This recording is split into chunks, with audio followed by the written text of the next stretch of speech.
vamos a empezar este tiempo de estudio de la palabra, no sin antes dar las gracias a Lara y a Amanda por este tiempo de oración y por el compartir y por tu testimonio de cómo el Señor te llamó para ir a Ucrania y por este tiempo de oración que es tan importante de poder hacerlo. Bueno, vamos a continuar con nuestro tiempo de estudio de la palabra y hasta ahora, si recordáis, hemos estado viendo un poco en lo que estamos hablando acerca de Jesús como Rey. Estamos viendo el capítulo 18 y 19 de Juan, porque hay un diálogo para mí muy importante en cuanto a ese reinado de Pilato con Jesús. Hemos visto cómo los judíos entregaron a Jesús y hemos visto un poco cómo lo hicieron, un poco cómo fueron de menos a más en esa acusación que hicieron con respecto a Jesús. Vimos que lo acusaron de malhechor. Vimos también que los sacerdotes no solamente lo acusaron de malhechor, sino que además lo odiaban profundamente, llegaron a odiar, porque no hay otra explicación humana para ese énfasis desmedido en crucifícale y matarlo de una muerte de cruz que ellos sabían que era tremendo, que era muy cruel. Vimos también que los sacerdotes llegó un momento en que mintieron descaradamente cuando le dijeron que el rey, el César era su rey en realidad y no Jesús, ¿no? Este no es nuestro rey es el César, cosa que fue de hecho el emperador Tito, que después sería emperador, entró en el año 70 destruyendo completamente Jerusalén porque no paraban de hacer guerrilla, no paraban de dañar a los romanos. Y eso decir que para ellos el César era el rey fue una mentira realmente tremenda, pero no les importó decir eso. Y tampoco les importó intentar desprestigiar a Jesús cuando murió. Y cuando Pilato puso en los tres idiomas Jesús el rey de los judíos, y cuando ellos llegaron, no digas que él lo decían. Hasta ese punto llegaban los judíos. Y la semana pasada, si recordáis, estuvimos viendo que otro de los puntos por el que ellos entregaron a Jesús, posiblemente el más determinante de todos, como vimos, fue por envidia. Entregaron a Jesús por envidia. Y vimos que la envidia es una obra de la carne y que no es espiritual. Vimos también que la envidia se puede desarrollar en la iglesia, desgraciadamente. Y también vimos que tenemos que tomar decisiones para no tener envidia. Y si dejamos que la envidia vaya cogiendo terreno, al final nos convertimos en personas envidiosas y después salir de la envidia es muy complicado. Por eso es importante dar unos pasos previos para que eso no ocurra. Y vimos que no te compares con nadie, vimos que te alegres con lo bueno que le suceda a los demás, y vimos también que ores y que dé las gracias por las personas que si tú vas intuyendo que vas cogiendo algo de envidia con la persona, antes que eso llegue a más, ora y da las gracias al Señor por esa persona. Bien, esto es lo que hemos visto acerca de lo que es una parte de ese puzzle, de ese rompecabezas que había. La otra parte es Pilato. Hemos visto lo que hicieron los judíos, pero es que Pilato tuvo muchísimas cosas ahí también. No solamente tuvo una parte importante de los judíos, sino tuvo una parte, en mi opinión, todavía más importante, Pilato. ¿Quién fue Pilato? Pues Pilato fue el quinto prefecto o el quinto gobernador, como queramos llamarlo, de la provincia romana de Judea, entre los años 26 y 36. Tuvo 10 años como gobernador en aquella provincia. A Pilato hay escritores que lo mencionan, como Filón, como Josefo y como Tácito, que escribieron acerca de él. Nació en diciembre del año 12 a.C. en Abruzos, en Roma. Y fue Tiberio, el emperador Tiberio, el que lo puso como gobernador de Judea. Y ahí en esos 10 años que él estuvo como gobernador, hay muchas cosas acerca de Pilato, pero especialmente hay 3 episodios, que son 3 episodios importantes, porque nos pueden ayudar un poco a entender lo que era Pilato en Judea y también el rechazo que la gente tenía acerca de él. El primer episodio del que se menciona, el primero porque fue el primero, el número, es que cuando llegó a Jerusalén, después de ser nombrado gobernador, intentó introducir imágenes del emperador en la ciudad. Imágenes que sabéis que el ejército romano llevaba en sus banderas, en sus insignias, llevaba imágenes también de los emperadores de turno. Y también quería poner estatuas por las calles de Jerusalén del emperador. Y claro, a una ciudad, a un pueblo que no quería saber nada de imágenes y que rechazaba las imágenes según la ley le decía, pues el pueblo se lo echó encima. O sea, en vez de tener, digamos, en un primer contacto con el pueblo judío, en vez de buscarse, digamos, una cierta amistad o una buena relación, llegó directamente poniendo imágenes. Y eso lo que creó fue una reacción en contra de los judíos con respecto a él. Una segunda cosa que hizo, que también le granjeó dificultades con los judíos, fue que construyó un acueducto. Eso no tendría ningún problema. El problema fue que al construir el acueducto usó los fondos del templo. Y cuando el pueblo se enteró que usó los fondos del templo para construir un acueducto, se le echó también la gente encima. Cuando construyó ese acueducto, los sacerdotes y líderes religiosos lo sabían. De hecho, estaban de acuerdo. Pero el pueblo no lo sabía. El pueblo no sabía que el dinero del templo se estaba usando para esto.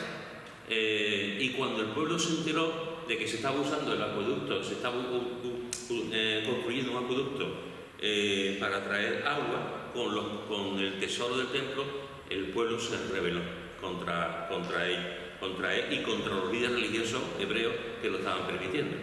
Y un tercer episodio que sabemos de Pilato, posiblemente el más duro y el que más se recuerda, fue que reprimió una revuelta de los samaritanos. Los samaritanos se volvieron en contra de él, hicieron una revuelta contra los romanos y de esa revuelta fueron asesinados en cruz, crucificados, muchos samaritanos que él mandó que lo matasen en crucificado. Claro, eso provocó pues que todavía fuese más rechazado y provocó más odio de parte del pueblo judío con respecto a él. Esto es un poco lo que sabemos de manera resumida, lo que sabemos acerca de Pilato. También hay algunos documentos y algunas cosas antiguas que nos dicen que cuando salió de allí y se fue a Roma, al poco tiempo murió y que su esposa conoció al Señor, se convirtió y por ejemplo, en la iglesia, en algunas partes de la iglesia ortodoxa, está considerada como una santa. Pero eso, bueno, están ahí, no se sabe muy bien, pero por lo visto la historia nos cuenta que su esposa llegó a conocer a Jesús. Esto es un poco lo que se lo así por encima acerca de Pilato. Y si nos vamos otra vez a Juan, al capítulo 18 de Juan, podremos ver lo siguiente. Juan 18, versículos 28 al 30. Juan 18, versículos 28 al 30. ¿Quién lo quiere leer, por favor? Este lo leímos hace un par de semanas, pero vamos a leerlo otra vez. Juan 18, del 28 al 30. Y llevaron a Jesús de casa de Caifás al pretorio. Era de mañana y ellos no entraron en el pretorio para no contaminarse y así poder comer la Pascua. Entonces salió Pilato a ellos y les dijo: ¿Qué hacéis? Muy bien, fijaros hermanos, que aquí encontramos una primera indicación de la actuación de Pilato. Esa primera cosa tiene que ver con el sitio, con el lugar. Como vimos hace un par de semanas, cuando llegan los judíos allí, cuando llegan los religiosos, no entraron en el pretorio, no entraron. ¿Por qué? Porque el pretorio era donde estaba la casa del gobernador, donde estaban gran parte de las huestes militares, sobre todo los que guardaban al gobernador, y los romanos para los judíos como eran los gentiles, no solamente los romanos, sino los griegos, cualquiera que no fuese judío, eran los gentiles. Y los gentiles eran los perros.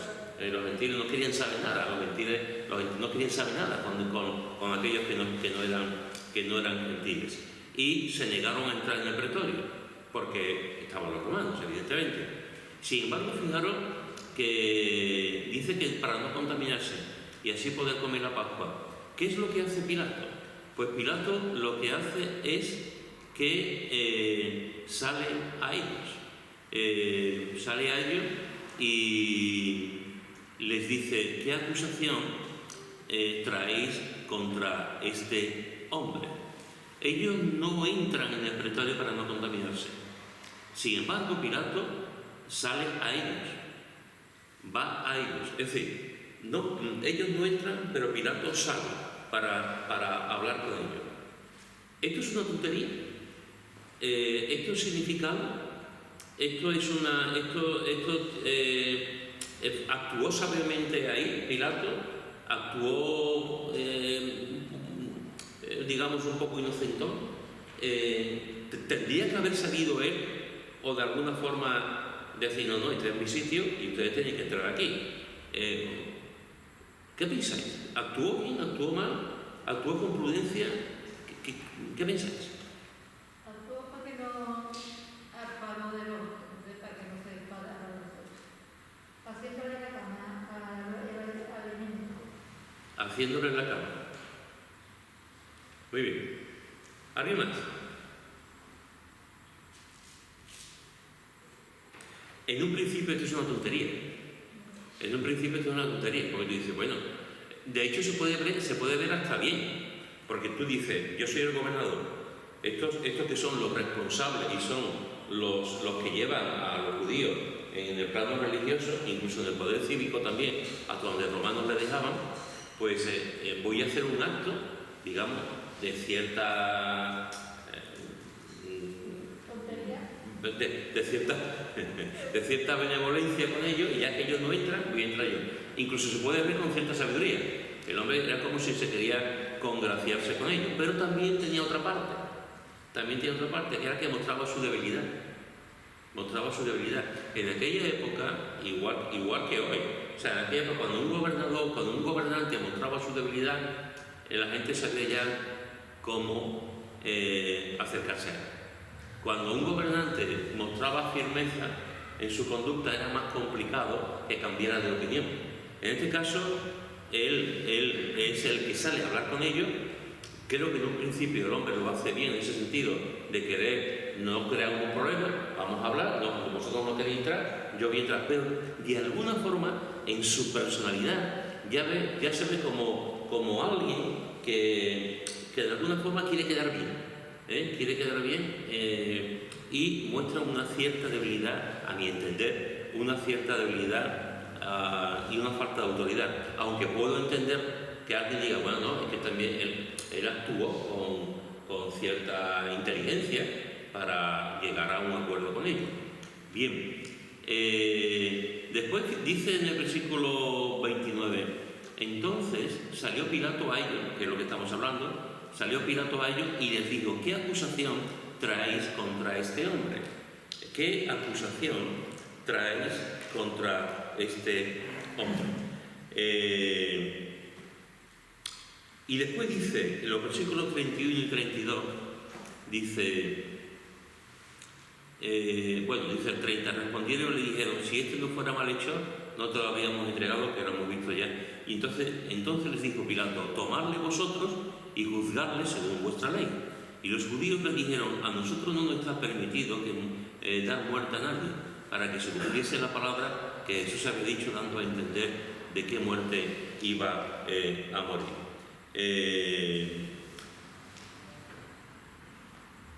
¿Qué pensáis aquí de la actitud de Pilato en el versículo 29? ¿Qué pensáis acerca de la pregunta que él hace? ¿Qué acusación traéis contra este hombre? Porque le sorprendería de que acudieran a él de esta manera tan importante, ¿no? Fuera de lugar, que es como si yo voy a tu casa otra noche, a levante a la puerta para decir algo importante. Hace una pregunta lógica. Van aquí, lo llevan a Jesús, este es un malhechor. La pregunta es, ¿qué ha hecho este hombre? La pregunta es lógica, la pregunta no tiene nada de... Yo hubiese hecho lo mismo. ¿Qué cargos tienen contra ese hombre? Esto es lo primero que él hace, esa pregunta. Después, sin embargo, fijaros lo que dice en el versículo 31. Tomadle vosotros y juzgadle según vuestra ley. Aquí, ¿qué es lo que hace? Primero la segunda pregunta. ¿Qué es lo que ha hecho? Pregunta lógica. Y ahora él le está diciendo, si es una pregunta, es un asunto de vosotros y de vuestra religión y de vuestras cosas, pues tomadle vosotros y juzgadle según vuestra ley. ¿Está haciendo algo diferente? ¿Sigue actuando bien? ¿Está echando balones fuera? ¿Qué está haciendo aquí? Puede ser que, porque como en la tradición tendría que ver, saber que Jesús no había hecho motivo ninguno para que lo llevaran, lo tuvieran. Y entonces puede ser que él decía, pero si no ha hecho ningún delito contra él ni el gobierno de Dios, si es cosa religiosa, si es cosa de ustedes, pues claro, ustedes no meten a mí en ese rollo, ¿no? Tampoco tiene datos realmente, porque ya no le dicen, es que no le dicen nada. Le dicen, si este no fuera malhechor, no lo habíamos entregado, pero en realidad no tiene datos sobre qué es lo que ha hecho realmente. No solamente no tiene datos hasta que ellos le dicen, sino que además está haciendo, en ese sentido, está quitándose el bulto. Está quitándose el bulto, permitidme esta expresión. Están llegando allí y le están diciendo, aquí está esta persona que es un malhechor, y lo que le está diciendo es tomarle vosotros y juzgarle según vuestra ley. Es como diciendo, ¿qué estoy haciendo yo aquí? O sea, ¿qué estoy haciendo yo aquí? ¿Por qué me traéis a esta persona a juzgarle vosotros? Y está haciendo lo que ya después se ve claramente. Está intentando quitarse el asunto de sus manos. Que tampoco, si solamente tuviésemos este texto y no lo que viene después, podríamos entender que bueno, es un gobernante, tiene 1000 cosas en la cabeza, tiene que estar con los romanos, tiene que supervisar un pueblo que armado, invadido, hay muchos problemas, pues yo no me meto en esto, esto es tontería, esto es una tontería, hacerlo vosotros. Eso se podría entender así, pero es que después, cuando seguimos viendo la actitud de Pilato, empezamos a entender un poquito su psicología, empezamos a entender un poquito su forma de actuar. Y lo que vemos en el panorama completo de Pilato es que tiene la tendencia a dejar los problemas a un lado. Tiene la tendencia a no enfrentarse a los problemas. Tiene la tendencia a intentar que los otros sean los que resuelvan. Y en última hora, si no puede, pues se lava las manos. Se lava las manos y toma una decisión como, bueno, pues como que lo he intentado y ya está. Vosotros tenéis un poco la situación y tenéis la culpa de lo que está ocurriendo. Y empieza a salir aquí esta actitud, digamos, psicológica de dejar que los otros sean los que solucionen los problemas. Y en los versículos 33 al 38, la primera parte del 38, este es un texto ya muy interesante. Hemos visto un poquito el preámbulo, pero este es un texto muy interesante en el que hace preguntas muy importantes. ¿Quién quiere leerlo? Versículo 33 al 38. Entonces Pilato volvió a traer el escritorio y llamó a Jesús y le dijo: ¿Eres tú el rey de los judíos? Jesús le respondió: ¿Dices tú esto por ti mismo Pilato le respondió: ¿soy yo acaso judío, tu nación y los principales sacerdotes te han entregado a mí? ¿Qué has hecho? Respondió Jesús: mi reino no es de este mundo. Si mi reino fuera de este mundo, mis servidores pelearían para que yo no fuera entregado a los judíos. Pero mi reino no es de aquí. Le dijo entonces Pilato: luego tú eres rey. Respondió Jesús: tú dices que yo soy rey. Yo para esto he nacido y para esto he venido al mundo, para dar testimonio a la verdad. Todo aquel que es de la verdad oye mí. Le dijo Pilato: ¿qué es la verdad? Y cuando uno dijo esto, salió otra vez a los judíos y les dijo: yo no hallo en él ningún delito. Muy bien. Es interesante que aquí en este texto Pilato hace 4 preguntas. En realidad hace 5. Pero hay una pregunta cuando él dice: ¿soy yo acaso judío?, que para el tema que estamos tocando no es una pregunta importante. Pero las 4 preguntas que hace son preguntas muy interesantes, preguntas muy importantes. La primera pregunta que hace la encontramos en el versículo 33 y le dice: él entra, está hablando con los judíos y vuelve a entrar, ya los judíos se quedan ahí. Y entra al pretorio, los judíos se quedan en la puerta y entra al pretorio y hace una conversación en privado con Jesús. Está en privado, seguramente tendría algún consejero o algunos soldados alrededor, pero está él y Jesús.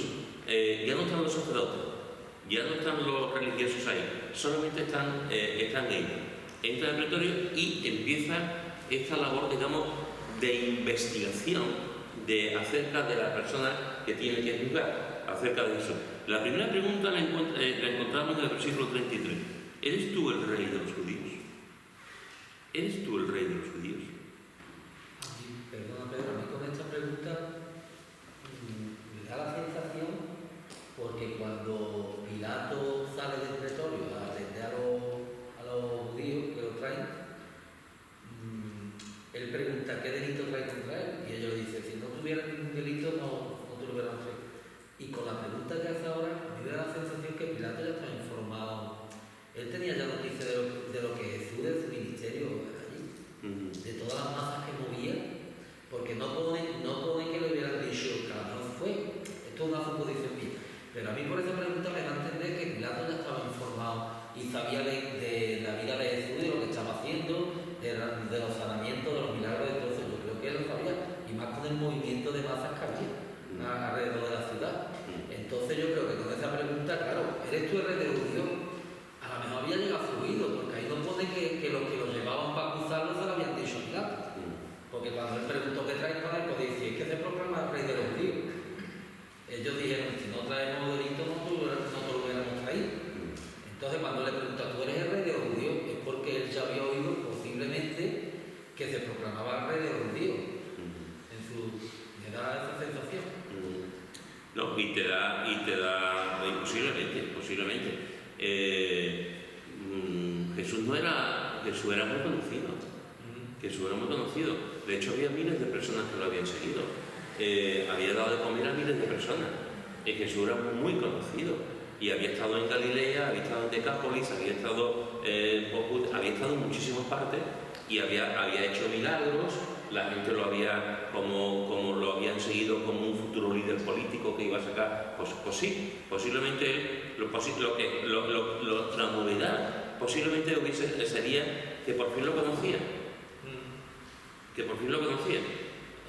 que ya sabía quién era, pero que había escuchado por parte de los judíos y de la gente que había un señor que decía que era el Mesías y que había un señor que la gente lo consideraba un rey, posiblemente lo sabía ya. Aquí lo que vemos es que cuando él pregunta la acusación, lo único que ellos le dicen, aquí no le está diciendo es que está diciendo que es un rey, aquí lo que le está diciendo es un malhechor, es un delincuente, lo que le está diciendo, pero posiblemente él ya sabía todo lo que, por lo menos un conocimiento por encima de Jesús tenía que tener. Es que yo pienso que si Jesús hubiera levantado una yerta o algo, él seguramente lo hubiera tratado de otra manera. Sí. A la hora de preguntarle y de tener audiencia con él. Sí. Y si no hubiese conocido a Jesús cuando le dicen ellos que era un malhechor, posiblemente hubiese dicho, ven para acá, y se lo hubiese hecho prejuicio, pero no, se lo mete para adentro. Lo mete para adentro para hablar con él. Y hace esta pregunta, que es una pregunta muy pertinente. Esta pregunta de, ¿eres tú el rey de los judíos?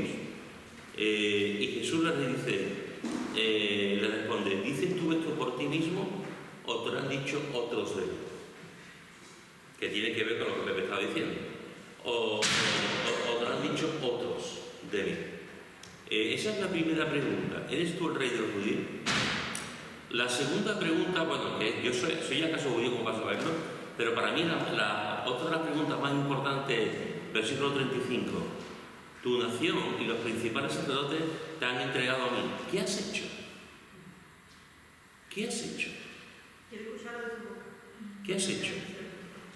¿Qué os parece en primer lugar, la reacción de Jesús a la primera pregunta? ¿Eres tú el rey de los judíos? Y Jesús le contesta, como solamente Jesús sabe hacer, le contesta con otra pregunta. ¿Dices tú esto por ti mismo? ¿Tú has llegado a la conclusión tú solito? ¿O te lo han dicho otros de mí? ¿Qué os parece esta respuesta de Jesús a esa primera pregunta? Porque Jesús ya sabía que se lo habían dicho a él. Cuando tú le digo esto, porque sabía que se lo habían dicho a él. Sea como fuese, Pilato lo sabía. Pilato sabía lo que se decía, de él. Pero Jesús es muy simpático y la forma que tiene, ¿no? ¿Tú lo has adivinado? ¿O tú has llegado a esa conclusión? ¿O te lo han dicho? Te lo han dicho. Y después hace esa otra pregunta, que es una pregunta tremenda, que le hace, supongo que mirándolo a la cara, Pilato le dice, ¿qué has hecho? ¿Qué has hecho?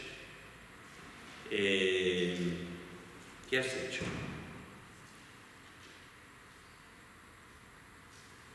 ¿Sabéis una de las cosas que encontramos cuando estudiamos la vida de Jesús? Porque esta pregunta da pie también a ver las cosas que Jesús ha hecho.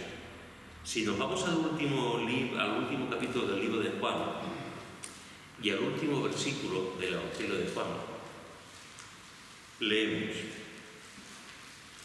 Juan 21, el último versículo 25. Y hay también otras muchas cosas que hizo Jesús, las cuales, si se escribieran una por una, pienso que ni aún en el mundo cabrían los libros que se habrían de escribir.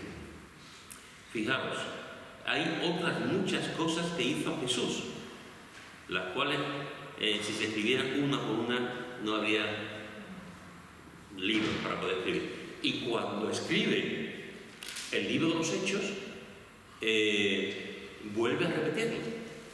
Dice, en este caso, el escritor de los Hechos, Lucas, dice, en el primer tratado, Teófilo, hablé acerca de todas las cosas que Jesús comenzó a hacer y a enseñar.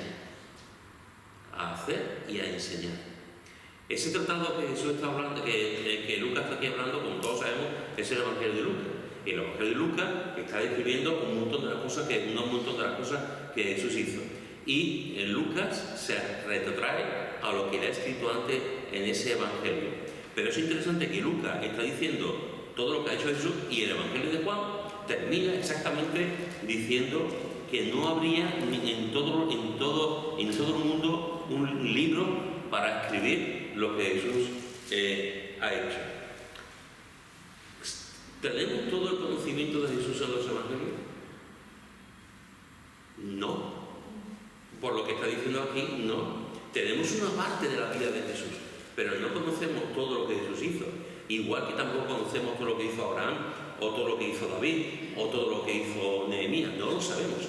El Espíritu Santo se ha encargado de escribir, de ponernos ciertas cosas, como en el libro de los Hechos. Tampoco sabemos todos los viajes. Sabemos 3 viajes misioneros que se hizo. Sabemos las iglesias, una de las iglesias se fundó, pero tampoco sabemos realmente todo lo que ocurrió.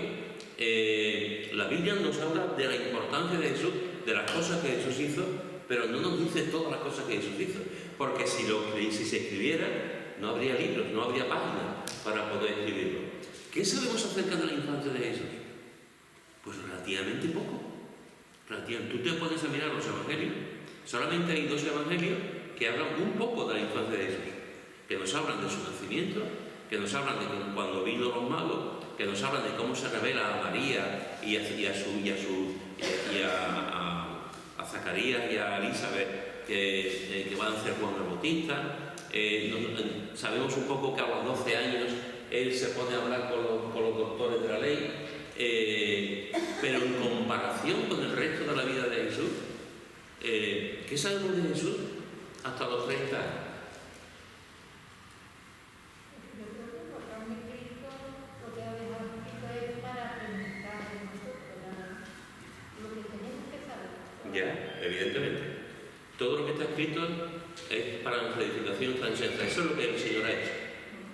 Esa, por alguna razón que desconocemos, que Él conoce, lo que tenemos escrito, Él lo ha revelado. No ha revelado más. Como dice Deuteronomio, las cosas secretas pertenecen a Dios.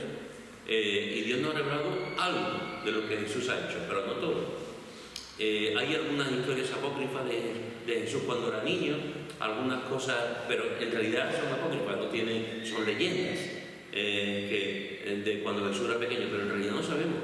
Es decir, y además de lo que sabemos más de Jesús, también tiene que ver con una parte de su vida muy importante.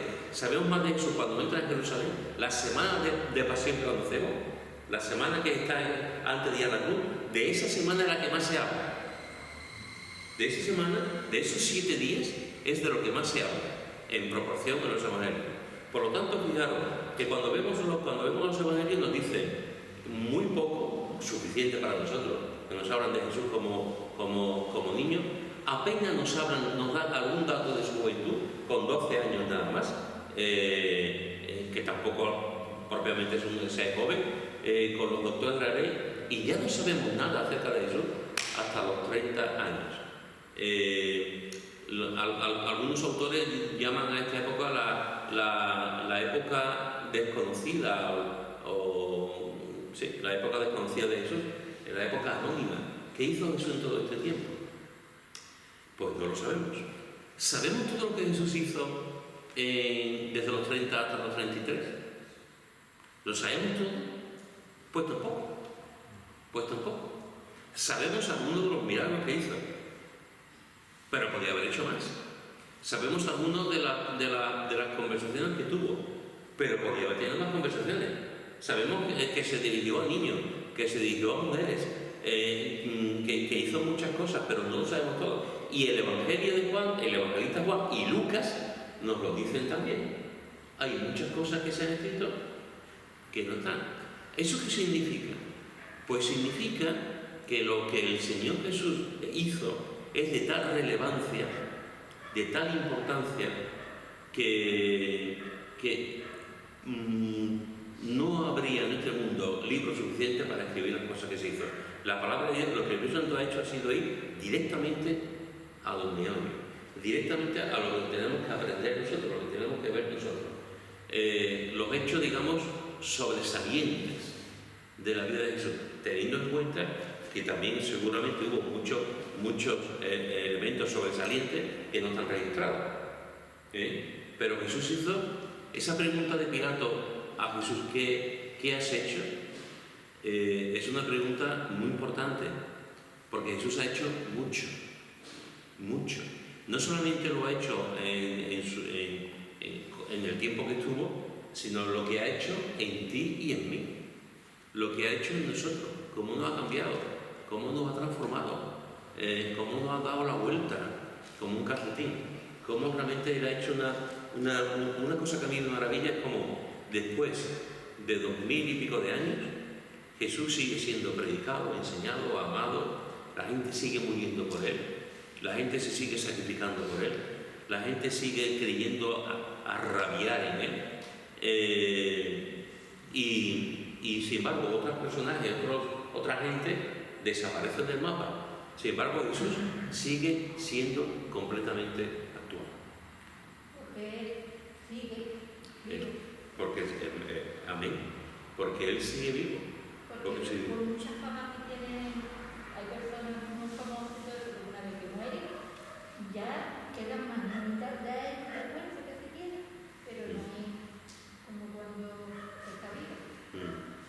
Fijaros que la primera pregunta, ¿eres tú el rey de los judíos?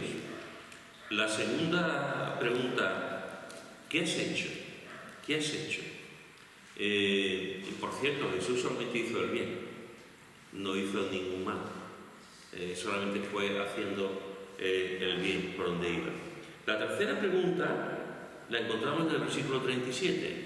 Le dijo entonces Pilato: ¿luego eres tú el rey? ¿Luego eres tú rey?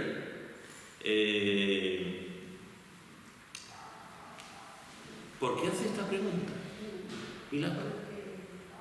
¿Por qué vuelve a preguntar? En el 36, cuando el Señor le contesta, dice: mi reino no es de este mundo. Ya le está diciendo, hablando de que es el rey. Sigue leyendo. Si mi reino fuera de este mundo, mis servidores pelearían para que yo fuera entregado a los judíos, pero mi reino no es de aquí. Eso es. Entonces ya está declarando a Pilato que era rey. Aquí Jesús está haciendo dos cosas separadas, pero dos cosas importantes.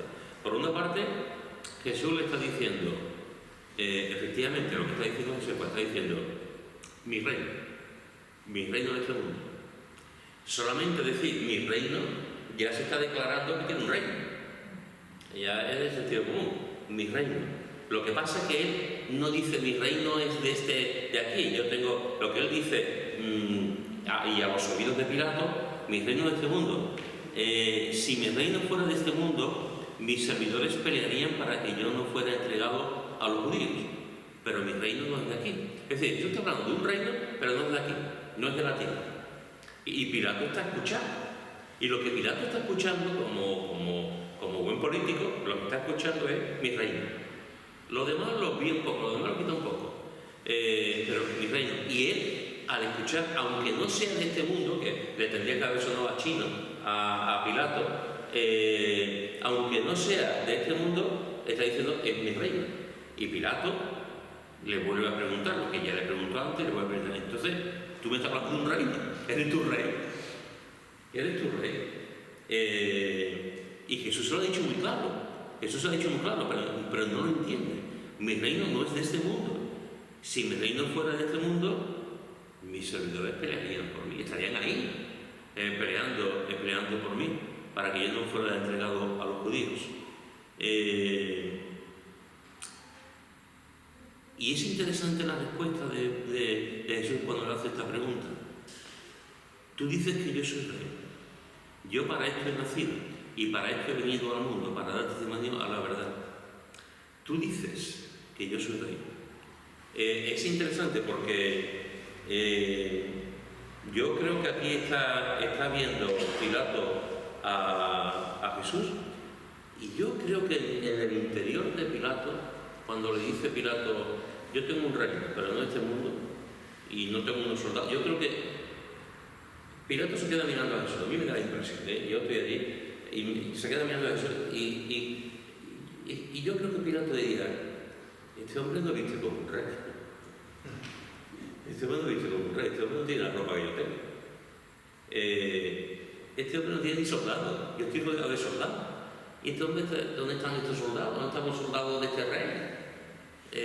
Yo tengo una casa, tengo una mansión. Yo tengo poder. ¿Dónde está el poder de este rey? ¿Dónde está el poder? Yo creo que Pilato estaba reconocido, estaba diciendo: yo creo que él estaba pensando: este no es enemigo para César. Este no es enemigo en ninguna manera para César. ¿Qué tipo de rey es este? Y yo creo que lo considera como eso, que lo habían entregado, pero no lo considera un rey, aunque él está diciendo claramente: mi reino no es de este mundo. Mi reino no es de este mundo.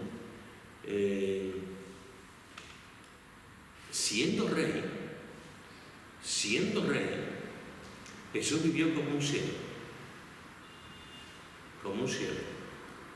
Teniendo todo el poder del universo, vivió como si no tuviese poder para él, aunque cambió vida y sanó enfermo y levantó a los muertos. Pero para él no. Jesús no es un rey terrenal en ese sentido. No viene a instaurar una monarquía. no viene a instaurar un sistema político, no viene a hacer ninguna revolución social en ese sentido, aunque ha revolucionado el mundo. No hay nadie más revolucionario que Jesús, absolutamente nadie. Pero no lo ha hecho con las armas, lo ha hecho con el Evangelio, con su propia vida. Y aquí, fijaros que le está diciendo, le vuelve a preguntar, luego, ¿es tú rey? Y tendríamos que preguntarnos también cada uno de nosotros, ¿es Jesús el rey? ¿Es Jesús el rey de nuestras vidas? ¿O no? ¿Es Jesús el rey? Y cada uno tenemos que contestar. Y cada uno tenemos que decir, si Jesús nos preguntara, ¿y tú cómo lo sabes? ¿Lo sabes tú o te lo han dicho? Porque podemos decir, sabemos que Jesús es el rey porque lo leemos en el Evangelio. Sabemos que Jesús es el rey porque se predica. Sabemos que Jesús es el rey, pero ¿lo sabemos porque otros lo dicen? ¿O lo sabemos porque lo estamos viviendo? Que es muy diferente. Que Jesús sea el rey. Lo sabemos. Lo sabemos. Sabemos que es nuestro rey.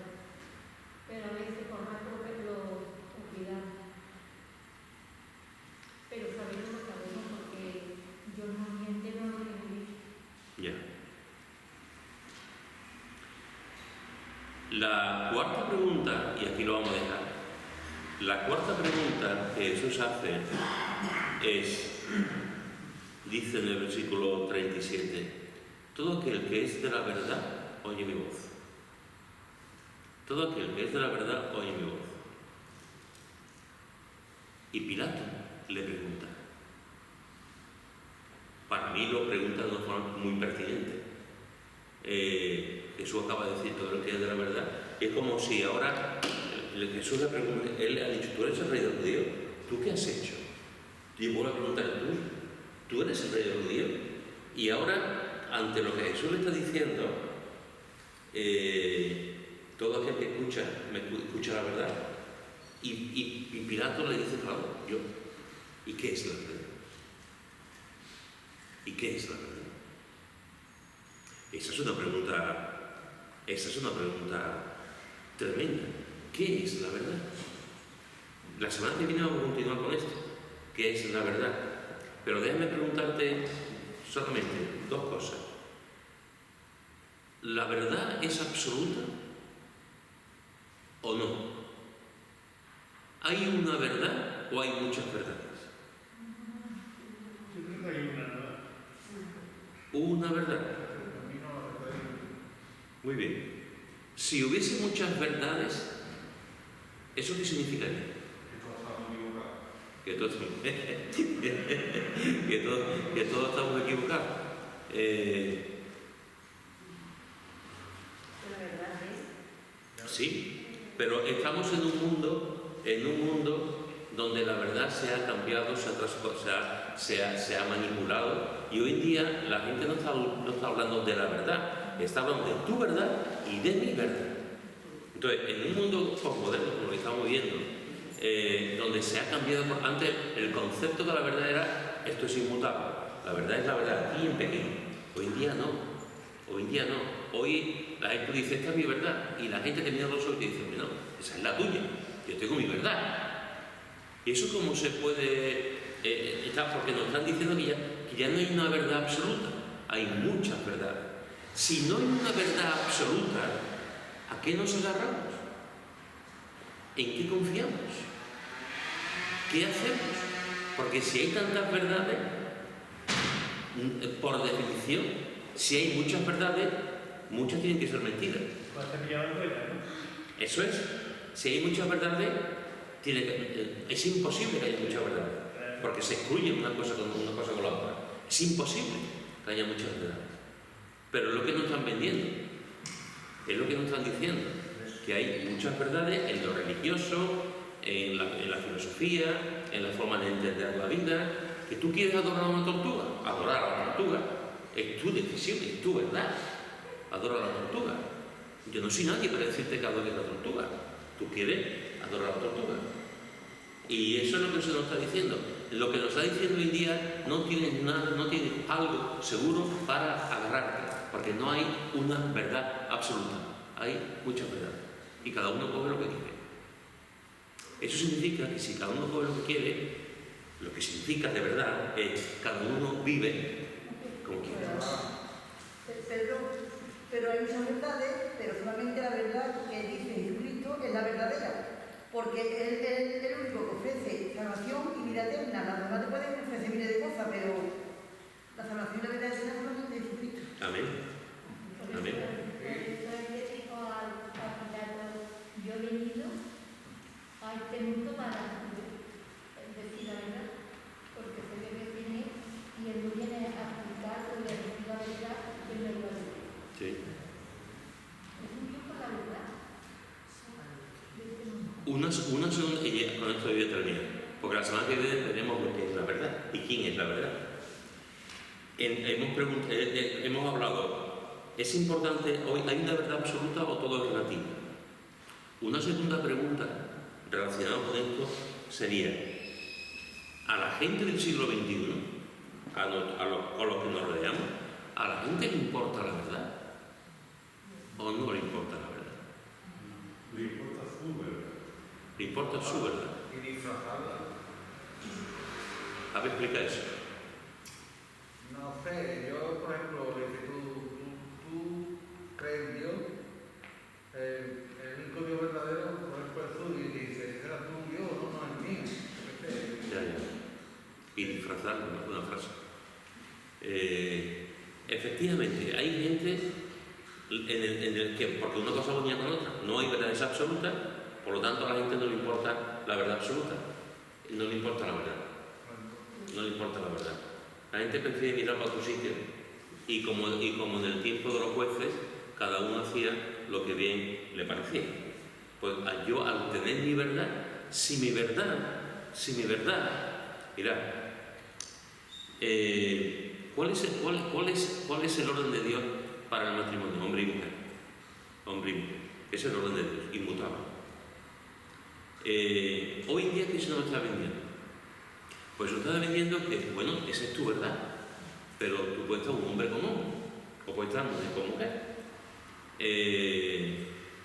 Ahora están diciendo también ya nuevos modelos. Están hablando de nuevos modelos. Oye, tu verdad es hombre con hombre, o mujer con mujer. Pero, y si mi verdad es estar con dos hombres, o estar en una casa con dos hombres y yo soy una mujer y estoy enamorada de dos hombres, ¿por qué no viví yo con dos hombres de los cuales estoy enamorado? Pues sí. Pues, de hecho, tiempo al tiempo. No digo tiempo al tiempo en el sentido que no se está haciendo, sino tiempo al tiempo que se vaya legalizando ese tipo de cosas. Ojo. Y se vaya hablando en los parlamentos y tal. El poliamor. Si yo estoy enamorado de dos hombres o de dos mujeres, ¿por qué no nos vamos a casar? ¿Por qué no podemos tener hijos? Pues así sigue tú sumando. Esto es una bestialidad lo que voy a decir, pero incluso como animales. Si yo quiero estar con un animal y es mi verdad, ¿por qué no voy a estar con un animal? ¿Quién me lo impide? Si yo los quiero voluntariamente. Entonces, estamos llegando a una situación en la que cada vez vamos pendiente abajo, somos Sodoma y Gomorra, cada vez más pecado, y cada vez es mi verdad. Y yo vivo, como no hay una verdad absoluta, vivo como me da la gana. Porque la verdad del mundo va en contra de la verdad de Dios. Eso es. En el mundo está la verdad de la conveniencia. Claro. Eso es. Claro, lo que me conviene, lo que me agrada es lo que... No se va a cambiar. Por supuesto no se va a cambiar. Muchos disfrazamos al final también el evangelio de nuestra conveniencia, que sí pasa, eso todos lo hemos hecho, o sea, de sacar algo de contexto y decir, vale, pero esto dice esto porque a mí en realidad me conviene agarrarme a eso para seguir haciendo lo que está haciendo. Eso pasa muchísimo. Así que, hermanos, ¿qué es la verdad? ¿Qué es la verdad? Pregunta Pilato. Hemos visto algo y la semana que viene seguiremos viendo esta pregunta que es tremenda, la pregunta. ¿Qué es la verdad? Terminamos. ¿Y si alguien quiere decir algo, comentar algo? Lo que digo es que yo soy el camino, La verdad es Amén. Bueno, familia, pues nos despedimos y un hermano o una hermana, quien quiera, nos despide en oración.